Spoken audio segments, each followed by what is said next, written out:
بسم اللہ الرحمن الرحیم۔ داستان مجاہد، کتاب مسکراتے زخم۔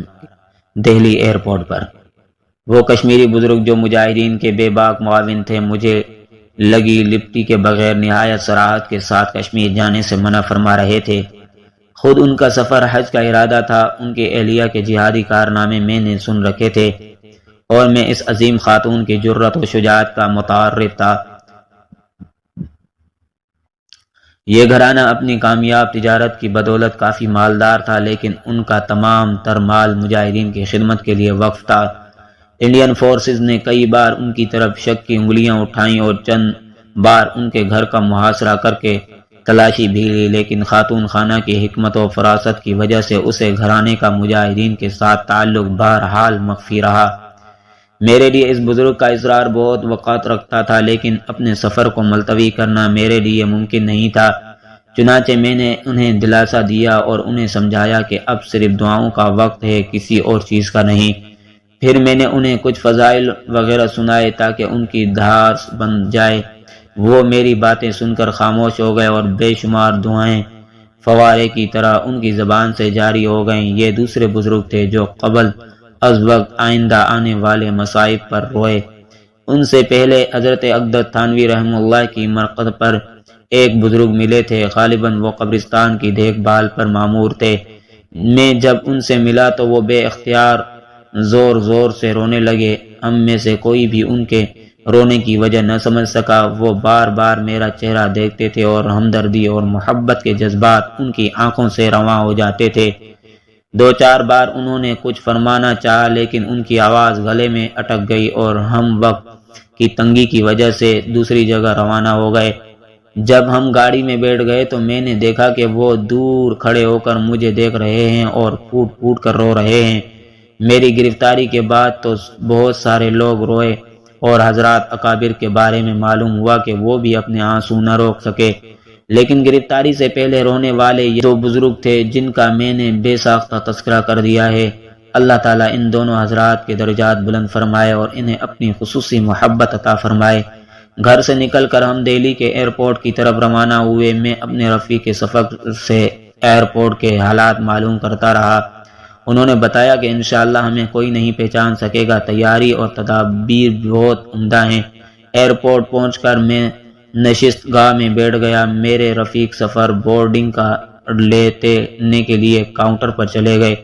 ایئرپورٹ کے اندر کا حصہ شور شرابے اور بھیڑ بھاڑی کی وجہ سے مچھلی بازار کا منظر پیش کر رہا تھا۔ شراب کی کثرت نے پورے ہندوستان کو بدبودار کر رکھا ہے۔ یہاں بھی ہر طرف یہی غلاظت چل رہی تھی۔ حکومت کے اہلکار ہر وقت شراب کی جستجو یا پھر اس کی مستی میں رہتے ہیں۔ جنہیں یہ نہیں ملتی وہ اسے ہر چیز داؤ پر لگا کر حاصل کرنے کی فکر میں لگے رہتے ہیں، اور جنہیں مل جاتی ہے وہ اس قدر پیتے ہیں کہ انہیں ہوش تک نہیں رہتا۔ الخبائث کی پکڑ میں آئے ہوئے لوگ ایئرپورٹ پر بکثرت موجود تھے۔ اللہ تعالیٰ اسلامی ممالک اور مسلمانوں کو اس لعنت سے محفوظ رکھے۔ شراب اور ایڈز نے ہندوستان کو اندر سے بالکل کھوکھلا کر دیا ہے۔ ایئرپورٹ کی اس ہلٹر بازی کے درمیان میں ایک صوفے پر خیالات کی دنیا میں گم سم بیٹھا تھا۔ اس وقت مجھ پر جو کیفیت طاری تھی اسے بیان کرنا اور سمجھنا بہت مشکل ہے۔ میں اپنے گھر سے دور دشمن کے ایک ہوائی اڈے پر خالی ہاتھ معاذ جنگ کی طرف جا رہا تھا۔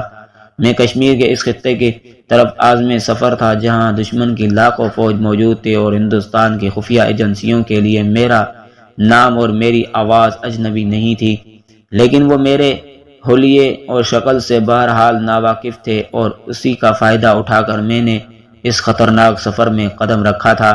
لباس کی تھوڑی سی تبدیلی نے مجھے ماحول کا حصہ بنا دیا تھا، لیکن میرا دل پوری طرح مطمئن نہیں تھا۔ ایک مجاہد کے لیے بغیر اسلحے کے دشمن کے علاقے میں چلنا آسان کام نہیں ہے۔ پھر میرے چہرے پر پوری اور گھنی داڑھی کی ہوش مند اہلکار کو میری طرف متوجہ کر سکتی ہے۔ پھر میرے لیے یہ بات بھی ناقابل فہم تھی کہ لاکھوں فوجیوں کی موجودگی میں اپنے مجاہدین سے ملاقات کس طرح ہوگی، سری نگر ایئرپورٹ سے باہر نکلنا کس طرح ممکن ہوگا، اور سیکیورٹی اہلکاروں کی نظروں سے بچ کر مجاہدین کے ٹھکانوں تک کس طرح پہنچا جائے گا۔ مجھے سری نگر میں موجود مجاہدین نے بتایا تھا کہ یہ سب کچھ ممکن ہے۔ سیاحوں کی محدود آمد و رفت کی وجہ سے ایئرپورٹ محفوظ ہیں اور لاکھوں مسلح افواج کی موجودگی میں اللہ تعالیٰ کی نصرت کو ساتھ لیے مجاہدین ہر طرف گھومتے رہتے ہیں۔ مشکلات ضرور ہیں، لیکن انڈیا اسرائیل کی مدد کے باوجود ابھی تک مجاہدین پر قابو نہیں پا سکا۔ آرمی اور BSF کے مراکز تک مجاہدین کے حملوں سے محفوظ نہیں ہیں۔ یہ حالات ایسے ہیں کہ اگر کسی شخص کے دل میں ٹیڑھا پن ہو تو وہ بے ساختہ کہہ دے گا کہ خدا نخواستہ مجاہدین دشمنوں کے ساتھ ملے ہوئے ہیں، ورنہ جس شہر کے ہر چوک پر فوجی بنکر، ہر محلے میں فوجی کیمپ، ہر گلی میں فوجی گشت اور ہر مرکزی جگہ پر فوج کا پہرا ہو، وہاں تو پرندہ بھی پر نہیں مار سکتا، چہ جائے کہ مجاہدین وہاں پر اپنے حملوں کو منظم کرتے رہیں۔ آج جس طرح بعض کو تابعینوں کو یہ بات سمجھ میں نہیں آتی کہ دشمن کی جیل میں بیٹھ کر کوئی مسلمان کس طرح سے کوئی کتاب لکھ سکتا ہے، اسی طرح کئی لوگوں کا سری نگر اور دوسرے شہروں میں مجاہدین کی منظم سرگرمیاں بھی سمجھ میں نہیں آتی۔ ایئرپورٹ پر میں خود اس بارے میں سوچ رہا تھا کہ لیکن مجھے اللہ تعالیٰ کی طاقت اور مجاہدین کی صداقت پر پورا بھروسہ تھا، چنانچہ میں خود سے زیادہ حیرانی محسوس کر رہا تھا اور ایئرپورٹ پر دشمن کی غفلت سے مزید کچھ اندازے لگا رہا تھا۔ معلوم نہیں کتنی دیر اس دنیا سے میرا رابطہ کٹا رہا اور میں خیالات کی دنیا میں گم سم رہا کہ اچانک میرے کانوں سے مولانا کہنے کی آواز ٹکرائی اور میں گھبرا کر دائیں بائیں دیکھنے لگا۔ مجھے زیادہ دیر نہیں لگی کہ میں نے آواز کی سمت بھانپ لی۔ میں نے دیکھا کہ دو نوجوان دور سے مجھے پکارتے ہوئے والہانہ انداز میں میری طرف بڑھ رہے ہیں۔ وہ میرے قریب آئے تو میں کھڑا ہو گیا۔ وہ دونوں باری باری مجھ سے بغل گیر ہوئے اور اب بھی زور زور سے بول رہے تھے۔ میں نے ان میں سے ایک کا ہاتھ دبایا اور اسے ایک طرف کر کے بتایا کہ میں یہاں مولانا نہیں ہوں، آپ حضرات اس قدر زور سے نہ بولیں، نہ ہی کسی پر میری شناخت ظاہر کریں۔ یہ دونوں جوان برطانیہ سے آئے تھے اور اب دہلی سے احمد آباد جا رہے تھے۔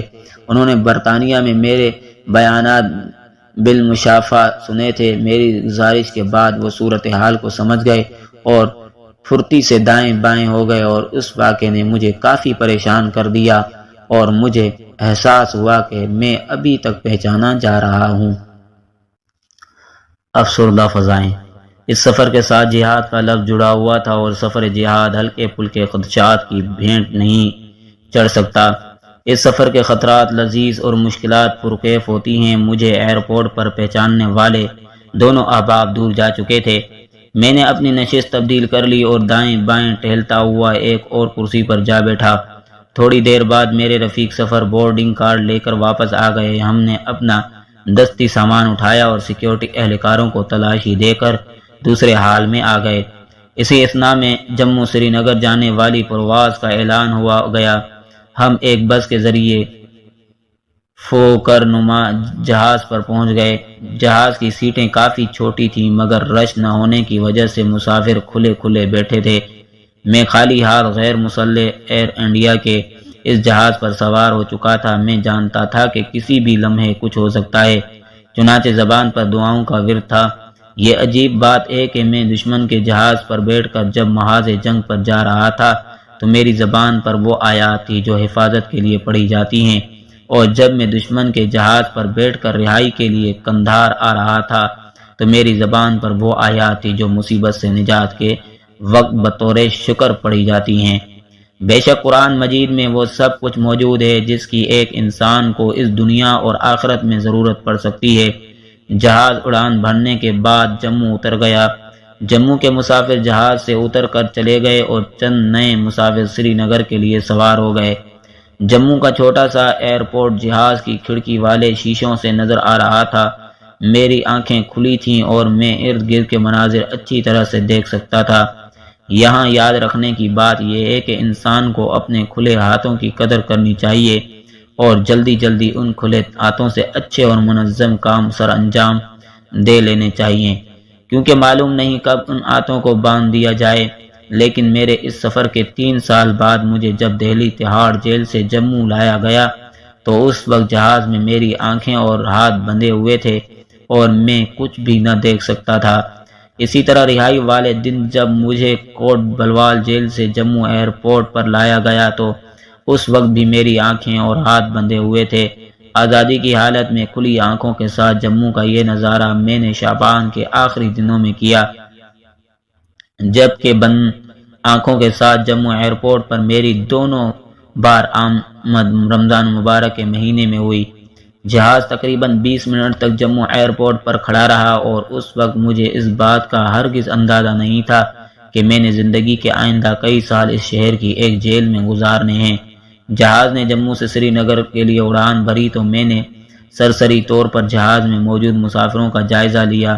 جہاز کے اکثر مسافر جموں اتر چکے تھے اور اب پورے جہاز میں غیر ملکی سیاحوں کی ایک جماعت، چند کشمیری بزرگ اور ہم دونوں ساتھی سوار تھے۔ جہاز سے نظر آنے والا زمینی منظر بے حد خوبصورت اور جاذب نظر تھا۔ دودھ کی طرح سفید آبشاریں، سبزے کی چادر اوڑھے اونچے اونچے پہاڑ اور دور دور تک پھیلے ہوئے ہرے بھرے جنگل اور بعض مقامات پر برفانی تودے عجیب منظر پیش کر رہے تھے۔ اس سفر سے چند روز پہلے ایک سفر کے دوران جب ہمارا جہاز نیپال کے شہر کٹھمنڈو میں موجود دنیا کی بلند ترین چوٹی کے قریب پہنچا تو جہاز کے اکثر مسافر اپنی نشستوں سے کھڑے ہو کر کھڑکیوں سے سر جوڑ کر اس منظر کو دیکھ رہے تھے، اور جسے برف سے ڈھکی ہوئی بلند چوٹی نظر آ جاتی تھی وہ خوش ہو کر دوسرے کو دکھلانے کی کوشش کرتا تھا۔ لیکن آج کے اس سفر میں کشمیر کی نیپال سے زیادہ خوبصورت برفانی چوٹیوں کو دیکھنے کے لیے کوئی بھی اپنی جگہ سے نہ سرکا اور نہ کسی نے اس فطری حسن سے لطف اندوز ہونے کی خوشی منائی۔ جی ہاں، کشمیر کے گلی کوچوں میں ظلم و بربریت کا جو خوفناک کھیل کھیلا جا رہا ہے، اس نے کشمیر کی زمین تو کیا فضا تک کو افسردہ اور بوجھل بنا دیا ہے۔ اب یہاں ہر شخص سہما ہوا نظر آتا ہے اور لوگوں کی نظر خوبصورت مناظر کے بجائے ان مناظر میں جنم لینے والی اس خوفناک آگ پر ہے جس کے شعلے پورے جنوبی ایشیا کو اپنی لپیٹ میں لیتے جا رہے ہیں۔ سری نگر کے ایک مکان میں جہاز سری نگر ایئرپورٹ پر اتر چکا تھا۔ جہاز کے شیشوں سے ایئرپورٹ کا منظر صاف نظر آ رہا تھا۔ جگہ جگہ آرمی کے بنکرز اور مورچے اس بات کی نشاندہی کر رہے تھے کہ یہ شہر مصیبت زدہ ہے۔ بہت سارے لوگ سادہ کپڑوں میں بھی گھوم رہے تھے۔ جہاز کے ساتھ سیڑھی لگا دی گئی تو مسافر اترنا شروع ہوئے۔ سادہ وردی میں ملبوس 2 آدمی سیڑھی کے دائیں بائیں کھڑے تھے اور ہر اترنے والے مسافر کو گہری نظروں سے دیکھتے تھے۔ میں ان کے قریب سے گزرا تو ان کی تیز آنکھوں کی چبھن مجھے اچھی طرح محسوس ہوئی، لیکن میں اپنے حواس پر قابو رکھ کر بے پرواہی سے گزر گیا۔ ہم ایئرپورٹ کے لاؤنج میں پہنچے تو وہاں پر بھی فوجیوں کی تعداد عام افراد سے کہیں زیادہ تھی اور لاؤنج میں بھی بوریاں رکھ کر کئی مورچے بنائے گئے تھے۔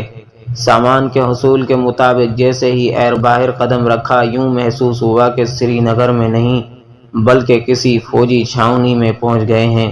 سڑک پر جگہ جگہ فوجی بنکر نظر آ رہے تھے۔ گاڑیوں میں بھی بڑی تعداد فوجی گاڑیوں کی تھی، جبکہ فوجیوں کی نقل و حرکت اور چہل پہل بھی ہر طرف جاری تھی۔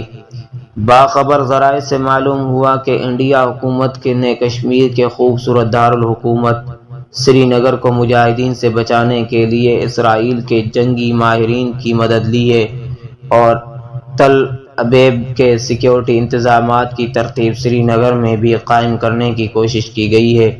اور حقیقت یہ ہے کہ سری نگر کو ظاہری آنکھوں سے دیکھنے والا کوئی بھی شخص اس بات کا یقین نہیں کر سکتا کہ اس شہر میں ہر وقت سینکڑوں مجاہدین موجود رہتے ہیں۔ مجاہدین ایک علاقے سے دوسرے علاقے کی طرف منتقل بھی ہوتے ہیں اور اپنے وائرلیس سیٹوں کے ذریعے پوری وادی کشمیر اور جموں میں موجود مجاہدین سے رابطہ بھی رکھتے ہیں، اور وقتاً فوقتاً ان گنجان بنکروں کے جال میں سے گزر کر شہر کے اہم عسکری مقامات پر حملے بھی کرتے ہیں، اور کئی بار حملہ کر کے بحفاظت اپنے مقام تک بھی پہنچ جاتے ہیں۔ میرے رفیق سفر نے ایئرپورٹ سے باہر آ کر ایک ٹیکسی والے سے کشمیری زبان میں کچھ بات کی اور ہم دونوں اس ٹیکسی پر سوار ہو گئے۔ سری نگر کی سڑکوں پر ٹریفک اور فٹ پاتھوں پر عوام کی چہل پہل جاری تھی۔ شہر کی اکثر دکانیں کھلی نظر آ رہی تھی، لیکن آرمی، بی ایس ایف اور دوسری سیکیورٹی ایجنسیوں کے گول گول ہر طرف دندناتے پھر رہے تھے۔ مرکزی شاہراہوں پر جگہ جگہ فوجی بنکرز بنے ہوئے تھے اور فوج کی بختر بند گاڑیاں مختلف مقامات پر پہرے دے رہی تھی۔ سڑک کے دونوں طرف تھوڑے تھوڑے فاصلے پر مستعد فوجی اپنی انگلیاں بندوق کے ٹریگر پر رکھے کھڑے تھے اور یوں معلوم ہوتا تھا کہ یہ شہر فوجیوں کا ہے، جبکہ مقامی لوگوں کو یہاں عارضی قیام کی اجازت ملی ہوئی ہے۔ اپنی قیام گاہ تک پہنچنے کے فاصلے میں میں نے سری نگر میں فوجیوں کی جتنی تعداد کو پایا، اسے دیکھتے ہوئے میں اس بارے میں سخت حیرت زدہ تھا کہ اتنے سخت گھیرے کے باوجود مجاہدین کس طرح سے سری نگر میں کام کر رہے ہیں۔ ٹیکسی ڈرائیور نے ہمیں مطلوبہ جگہ پہنچا دیا تو میرے رفیق سفر نے اسے کرایہ دے کر رخصت کیا اور ہم ایک مکان میں داخل ہو گئے۔ میں جب دہلی سے چلا تھا تو دہلی کا موسم معتدل تھا اور اس لیے میں نے سردی سے بچاؤ کا زیادہ سامان اپنے ساتھ نہیں لیا تھا۔ سری نگر پہنچ کر اپنی غلطی کا شدید احساس ہوا، کیونکہ یہاں تو کڑاکے کی سردی پڑ رہی تھی اور مجھے ہڈیوں کا گودا جمتا محسوس ہو رہا تھا۔ اپنے مطلوبہ مکان میں داخل ہوئے تو میزبانوں نے میری حالت بھانپ لی اور مجھے اچھی طرح سے کمبلوں اور لحافوں میں ڈھانپ لیا۔ وہ دوپہر کا وقت تھا، لیکن گہرے دھند کی وجہ سے ایسا لگتا تھا کہ مغرب کی اذانیں ہو چکی ہیں۔ کمبل اور لحاف میں اچھی طرح پیک ہو جانے کے باوجود بھی ابھی تک سردی سے کانپ رہا تھا۔ میری یہ حالت دیکھ کر میزبان حضرات نے دیکھتے انگاروں والی ایک کانگڑی مجھے دے دی۔ میں اس دن سے پہلے کانگڑی کے طریقہ استعمال سے ناواقف تھا۔ میرے رفیق سفر نے مجھے اس سردی کش کشمیری ہتھیار کے استعمال کا طریقہ سکھایا۔ میں نے جب ان کی رہنمائی میں کانگڑی کو اپنے اور کمبل کے درمیان رکھا تو مجھے اس قدر سکون ملا، میں بیٹھے بیٹھے سو گیا اور میرے کمبل کا ایک حصہ کانگڑی نے سلگا دیا، اور اللہ تعالیٰ کا کرم تھا کہ مجھے بر وقت خبر ہو گئی اور کمبل کی آگ آگے نہ بڑھ سکی۔ کشمیر کی تحریک نے تمام اہل کشمیر کو احتیاط کا خوگر بنا دیا ہے، چنانچہ میں نے دیکھا کہ میرے کمرے میں آنے والا ہر شخص احتیاط سے آتا تھا اور میرے رفیق سفر ان کے کان کے ساتھ منہ لگا کر انہیں کچھ بتاتے، تب میری ان کی ملاقات شروع ہوتی تھی۔ کمرے میں موجود ہر شخص دوسرے کے ساتھ زبان سے کم اور اشاروں سے زیادہ باتیں کرتا تھا۔ آہستہ آہستہ وہ کمرہ آنے والوں سے بھرتا گیا۔ اسی دوران کشمیری بزرگوں کے لباس میں ملبوس ایک نوجوان کمرے میں داخل ہوئے۔ انہوں نے میرے رفیق سفر سے ملاقات کے بعد آگے بڑھ کر مجھ سے مصافحہ کیا اور پھر دوزانوں ہو کر بیٹھ گئے۔ میرے رفیق سفر نے میرے پاس آ کر آہستہ سے بتایا کہ یہ نوجوان آزاد کشمیر سے تعلق رکھنے والے ایک کمانڈر ہیں اور آج کل حرکت الانصار کے نائب سالار اعلیٰ ڈپٹی چیف کے طور پر کام کر رہے ہیں۔ میں نے اس نوجوان سے کچھ حالات وغیرہ پوچھے تو انہوں نے نہایت سکون اور اطمینان کے ساتھ میرے سوالات کے جوابات دیے۔ اس دوران کمرے میں اور بھی کئی بزرگ اور کئی مجاہدین تشریف لائے، لیکن میں ان میں سے کسی کو بھی نہیں پہچانتا تھا۔ اچانک ماحول میں غیر معمولی ہلچل شروع ہو گئی اور مجھے کئی خوبرو مضبوط مسلح مجاہدین ادھر ادھر آتے جاتے دکھائی دینے لگے۔ اسی اثنا میں 4-5 افراد اکٹھے کمرے میں داخل ہوئے۔ میں نے گردن اٹھا کر دیکھا تو مجھے پہچاننے میں زیادہ دشواری نہیں ہوئی۔ جی ہاں، میرے پرانے رفیق اور دوست حرکت الانصار کے سالار اعلیٰ کمانڈر سجاد افغانی اپنے محافظین کے ہمراہ کمرے میں داخل ہو چکے تھے۔ کشمیری فرن اور کانگڑی۔ کمانڈر سجاد خان بہت گرم جوشی کے ساتھ ملے۔ میرے ان کے ساتھ یہ ملاقات 1 سال کے بعد ہو رہی تھی۔ دوسری مرتبہ انہیں مقبوضہ کشمیر میں آئے ہوئے 1 سال بیت چکا تھا۔ ان کا اپنے اتنے سارے محافظین کے ہمراہ سری نگر میں موجود رہنا اور پھر میری اقامت گاہ تک پہنچنا بہت عجیب معلوم ہو رہا تھا، کیونکہ باہر ہر طرف وردی پوش فورس کا گھیرا تھا، لیکن جہاد ہر حال میں اپنا رنگ دکھاتا ہے اور ہر کسی سے اپنی قوت منواتا ہے۔ سجاد صاحب کے ساتھ تعارف اور دوستی افغانستان کے ایک محاذ پر ہوئی تھی۔ ہم دونوں جہادی دوست آج سری نگر کے محاذ پر ایک کمرے میں اکٹھے بیٹھے ہوئے ایک دوسرے کے ساتھ محو گفتگو تھے۔ اس دوران میں نے سجاد شہید رحمۃ اللہ علیہ کے چہرے پر تکلف کے آثار محسوس کیے۔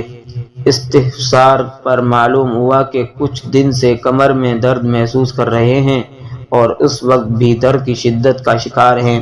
میں نے کچھ مسنون و معصور دعائیں پڑھ کر انہیں دم کیا تو بقول ان کے وہ فوری افاقہ محسوس کرنے لگے۔ اس کے بعد ہم دونوں اپنے اوقات کی ترتیب میں مشغول ہو گئے۔ میں نے انہیں بتایا کہ مجھے بہت جلد واپس دہلی پہنچ کر مزید کچھ کام نمٹانے ہیں۔ نیز ہندوستان کے بعض دوسرے صوبوں اور شہروں میں بھی کئی احباب میرے منتظر ہیں، اس لیے کشمیر میں میرا قیام صرف 2 دن کا ہوگا اور میں 12 فروری کے لیے اپنی واپسی کا ٹکٹ ساتھ لایا ہوں۔ سجاد صاحب کے ساتھ میری یہ گفتگو مورخہ 27 شعبان 1414 ہجری بمطابق 9 فروری 1994 بروز بدھ ہو رہی تھی۔ انہوں نے 2 دن کے قیام کا ناکافی قرار دے کر شکوہ کیا اور 1-2 روز مزید قیام کے لیے اصرار کیا۔ میرے اس مختصر سے قیام کو قیمتی بنانے کے لیے سجاد صاحب نے یہ ترتیب بنائی کہ کل ہم اسلام آباد اننت ناگ روانہ ہو جاتے ہیں، جہاں رات کو مجاہدین کرام سے ملاقات ہوگی۔ پھر صبح جمعہ کے دن اسلام آباد شہر کی جامع مسجد میں بیان ہوگا۔ اس کے بعد سری نگر واپس آ کر اہم تنظیمی ذمہ داروں، سرپرستوں اور خصوصی معاونین کے ساتھ نشستیں ہوں گی۔ ترتیب طے کرنے کے بعد ہم نے وہ رات سری نگر میں گزاری اور اگلے دن سفر کے لیے تیار ہو گئے۔ سجاد صاحب نے میرے لیے کشمیری لباس منگوایا تھا۔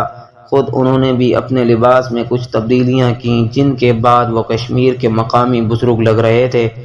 اچھا تو یہ تھا کہ ہم اپنا اسلحہ اور حارسین ساتھ لے کر جاتے، لیکن سجاد صاحب نے بغیر اسلحہ اور حارسین کے سفر کو زیادہ محتاط قرار دیا۔ میرے لیے کشمیر کا ماحول بالکل نیا تھا، اس لیے میں نے سفر کا پورا انتظام سجاد صاحب کے سپرد کیا ہوا تھا۔ وہ گزشتہ 4 سال سے اس خون آشام وادی میں گھوم پھر رہے تھے اور نہایت مضبوطی کے ساتھ جہاد کا کام کر رہے تھے۔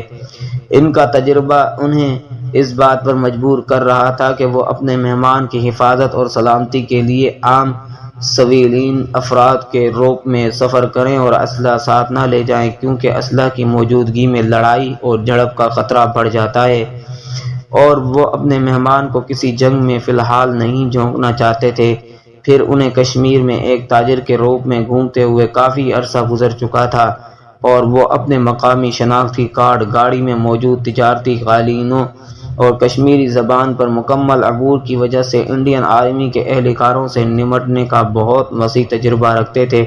سجاد صاحب اور ان کے ساتھی سفر کی ترتیب بناتے رہے اور میں ان کے مشورے میں شریک ہونے کی بجائے اعلان کوچ کا انتظار کرتا رہا۔ فروری کے مہینے کی وہ افسردہ شام اپنے وقت سے بہت پہلے سری نگر کو اپنی لپیٹ میں لے چکی تھی۔ سورج کے غروب ہونے سے پہلے ہی رات کی ٹھنڈی یخ بستہ ہوائیں اور ان ہواؤں کے ساتھ امڑنے والا اندھیرا ہر طرف اپنا ڈیرا جما رہا تھا۔ سری نگر کے میزبانوں نے باری باری گلے لگا کر مجھے رخصت کیا۔ غالباً اس شہر میں ہر مسافر کو آخری ملاقات کے انداز میں رخصت کرنے کا معمول بن چکا ہے۔ میں انڈیا کی بنی ہوئی صابن دانی نما بینڈ گاڑی کی اگلی سیٹ پر ایک دیسی ساخت کے کمبل خیس میں لپٹ کر بیٹھ گیا۔ سجاد صاحب نے ڈرائیونگ سیٹ سنبھال لی، ایک ساتھی گاڑی کی پچھلی سیٹ پر بیٹھ گیا اور ہماری گاڑی اسلام آباد کی طرف روانہ ہو گئی۔ ابھی ہم نے تھوڑا سا سفر ہی طے کیا تھا کہ چاند سے محروم اور بادلوں سے گھیری رات کا اندھیرا پوری طرح سے ہر طرف چھا گیا۔ 40 منٹ کے بظاہر پرامن سفر کے بعد ہم نے ایک منزل پر قیام کیا۔ مغرب کی نماز ادا کر کے میں اپنے اوراد میں مشغول ہو گیا، جبکہ سجاد صاحب اپنے دستی وائرلیس کے ذریعے مکان کے صحن میں کسی ساتھی سے رابطہ کرنے کی کوشش میں لگ گئے۔ تھوڑی دیر بعد ان کے رابطے کا نتیجہ نکل آیا اور خوبصورت چہرے، چھوٹے قد، پوری باشرح داڑھی اور پھر تیلے جسم کا ایک مجاہد ہمارے پاس پہنچ گیا۔ میں نے جب اسے گلے لگایا تو معلوم ہوا کہ وہ پوری طرح مسلح ہیں۔ کشمیری فرن خاص قسم کے گرم جبہ نما لباس کے نیچے اس نے رائفل، گرنیڈ، گن پاؤچ، وائرلیس اور زمین میگزین باندھ رکھے تھے۔ کشمیر کا فرن قدرتی طور پر مجاہدین کے لیے رحمت بن گیا ہے۔ اس ڈھیلے ڈھالے اور بڑے جبے کے نیچے چھپی ہوئی کوئی چیز بھی باہر سے نظر نہیں آتی۔ مجاہدین اپنا سارا اسلحہ اس کے نیچے چھپا کر گھومتے رہتے ہیں اور خطرے کے وقت فرن کے اندر ہی سے کلاشن کوف یا پستل سیدھا کر کے فائر کر لیتے ہیں۔ یوں سردی سے بچنے کے لیے استعمال ہونے والا کشمیریوں کا یہ محبوب لباس ان کے جہاد کا معاون بن جاتا ہے۔ البتہ بعض اوقات اس لباس کی وجہ سے کچھ پریشانیاں بھی سامنے آتی ہیں، لیکن اس کے منافع بہرحال اس کے نقصانات سے بہت زیادہ ہیں۔ بعض کشمیری مجاہدین کا خیال ہے کہ دشمنوں نے کشمیریوں کو سست کرنے کے لیے ان میں فرن اور کانگڑی، خاص قسم کی انگاروں والی دستی انگیٹھی کا عام کیا ہے تاکہ وہ ہاتھ میں کانگڑی پکڑ کر فرن میں دب کر بیٹھے رہیں اور ان کا دشمن ان پر حکومت کرتا رہے۔ لیکن اس خیال سے اتفاق کرنا ممکن نظر نہیں آتا، کیونکہ فرن ایک ساتر، باپردہ اور خوبصورت اور ڈھیلا ڈھالا لباس ہے، اور یہ عربوں کے لباس کا عین مشابہ ہے، جبکہ کانگڑی بھی ایک طرح کی دستی انگیٹھی ہے، اور فانی علاقوں میں سردی سے بچنے کے لیے اس طرح کی چیزیں عمومی طور پر استعمال کی جاتی ہیں۔ اس لیے فرن اور کانگڑی کو دشمن کی سازش اور قرار دینا کسی بھی طرح درست معلوم نہیں ہوتا۔ البتہ ڈوگرہ راج کے ظالمانہ دور میں بزور طاقت کشمیری مسلمانوں پر بعض چیزیں مسلط کی گئی ہیں، اور اب وہ چیزیں ان کے خیالات اور مزاج کا حصہ بن چکی ہیں، اور اس بات کی ضرورت واضح طور پر محسوس ہوتی ہے کہ کشمیری قوم کو ان چیزوں سے چھٹکارا حاصل کرنا چاہیے، کیونکہ یہی چیزیں زنجیر غلامی کی کڑیاں بن جاتی ہیں۔ مثلاً کشمیر کے کئی تالابوں اور چشموں میں اعلیٰ قسم کی مچھلیاں پائی جاتی ہیں، لیکن کشمیر کے مسلمان اس قیمتی اور لذیذ نعمت خداوندی سے فائدہ نہیں اٹھاتے، اور ان کا یہ عقیدہ بن چکا ہے کہ ان مچھلیوں کا شکار کرنا اور انہیں کھانا ایسا جرم ہے جس پر اللہ تعالیٰ کی طرف سے سخت سزا ملتی ہے۔ کشمیریوں کے اس قابل اصلاح نظریے کا پس منظر یہ بتایا جاتا ہے کہ کشمیر کے پنڈتوں نے جب مسلمانوں کو مچھلی کے گوشت سے فائدہ اٹھاتے دیکھا تو وہ حسد کی وجہ سے جل بھن کر رہ گئے، اور ان سے یہ بات برداشت نہ ہوئی کہ غریب مسلمان کوئی اچھی غذا استعمال کرے۔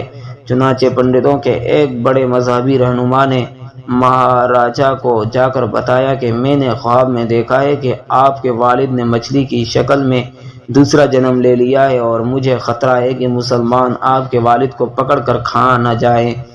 یہ بات سنتے ہی تو ہم پرست مہاراجا نے مچھلی کے شکار پر پابندی عائد کر دی، اور پنڈتوں نے اس پابندی کے ساتھ کئی طرح کی جھوٹی روایات بھی عام کر دی، اور یوں کشمیر کے مظلوم مسلمان ایک اور نعمت سے محروم کر دیے گئے۔ اب الحمدللہ اکثر مسلمان کے ذہن سے یہ بات محو ہو چکی ہے، لیکن اب بھی کئی تالابوں اور چشموں پر اس تو پرستی کے سائے پڑے ہوئے ہیں، اور وہاں کے مسلمان ان مچھلیوں کو خاص مخلوق اور اونچی روحیں سمجھ کر ان کا شکار نہیں کرتے، بلکہ اگر مجاہدین میں سے کوئی ان تالابوں سے مچھلی پکڑ لے تو اس پر سخت برہم ہوتے ہیں اور ان برتنوں کو پھینک دیتے ہیں جن میں یہ مچھلیاں پکائی گئی ہوں، اور عذاب کے ڈر سے اپنے گھروں کے دروازے بند کر لیتے ہیں۔ یہاں یہ بات بھی یاد رہے کہ کشمیر میں جو ہندو مقیم ہیں یہ سارے پنڈت کہلاتے ہیں، اور پنڈت جس طرح سے ہندوؤں کے مذہبی رہنما کو کہا جاتا ہے، اسی طرح برہمنوں کی ایک قوم بھی پنڈت کہلاتی ہے اور کشمیر کے ہندواسی قوم سے تعلق رکھتے ہیں۔ یہاں مجھے کشمیری پنڈتوں کے مفصل احوال تو نہیں لکھنے، البتہ قارئین کے علم میں اضافے کے لیے اتنی بات ضرور عرض کرنی ہے کہ کشمیر میں پنڈت دنیا کی غلیظ ترین اور بدترین قوموں میں سے ایک ہے۔ اللہ تعالیٰ نے کشمیری پنڈتوں کو اچھی شکل و صورت اور بہترین دماغی صلاحیتیں عطا فرمائی ہیں، لیکن یہ بد نصیب قوم ہر اچھائی سے دور اور ہر برائی کی خوگر ہے۔ جھوٹ بولنا اس قوم کے خون میں شامل ہو چکا ہے، چنانچہ خود ہندوؤں کے بقول اگر کشمیری پنڈت 100 باتیں کرتا ہے تو ان میں سے کم از کم 99 ضرور جھوٹی ہوتی ہیں۔ جھوٹ کی طرح مفاد پرستی بھی اس قوم کی فطرت بن چکی ہے، چنانچہ اپنے مفاد کی خاطر وہ کسی سے بھی دھوکہ کرنے سے دریغ نہیں کرتے، لیکن اسے ایک فنی مہارت سمجھتے ہیں۔ بے حیائی اور بےغیرتی بھی اس قوم کی خصلت بن چکی ہے، بلکہ حقیقت یہ ہے کہ پنڈتوں کی بے حیائی اور بےغیرتی سے کتے بھی شرماتے ہوں گے۔ اسی طرح مکاری، زبان درازی اور چاپلوسی بھی پنڈتوں کی مستقل عادت بن چکی ہے۔ یہاں یہ بات بھی یاد رہے کہ ہندوستان کا پہلا وزیر اعظم جواہر لال نہرو کشمیری پنڈت تھا، چنانچہ اس نے اپنے آبائی وطن کشمیر کو مسلمانوں سے ہتھیانے کے لیے انگریز کے ساتھ مل کر وہ سازش کی جسے آج تک مسلمان بھگت رہے ہیں، اور یہ بات بھی اب خفیہ نہیں رہی۔ ہندوستان کے آخری وائسرائے اور لارڈ ماؤنٹ بٹن اور اس کے اہل خانہ اور جواہر لال نہرو اور اس کے اہل خانہ ایک دوسرے کے ساتھ جنسی گندگیوں میں کھلم کھلا ملوث تھے، چنانچہ جواہر لال نہرو نے بٹن کو ہندوستان کا پہلا گورنر جنرل بنایا اور بٹن نے کشمیر کے ہندوستان کے ساتھ الحاق کی توثیق کر دی۔ جواہر لال نہرو کی طرح اس کی بیٹی اندرا گاندھی بھی کشمیر میں خصوصی دلچسپی لیتی رہی۔ جواہر لال نہرو، اندرا گاندھی اور پھر راجیو گاندھی میں کشمیری پنڈتوں تمام خصوصیتیں بدرجہ اتم موجود تھی، جس کا تذکرہ اوپر کی سطروں میں ہو چکا ہے۔ کشمیر کے پنڈت حقیقت میں کشمیریوں کے اصل مجرم اور فتنے کی اصل جڑ ہے۔ مہاراجہ کے اس زمانے میں ان پنڈتوں نے کشمیری مسلمانوں پر جو مظالم ڈھائے، انہیں پڑھ کر ہر منصف مزاج شخص کو ان پنڈتوں کے نام اور ان کی شکل تک سے گھن آتی ہے۔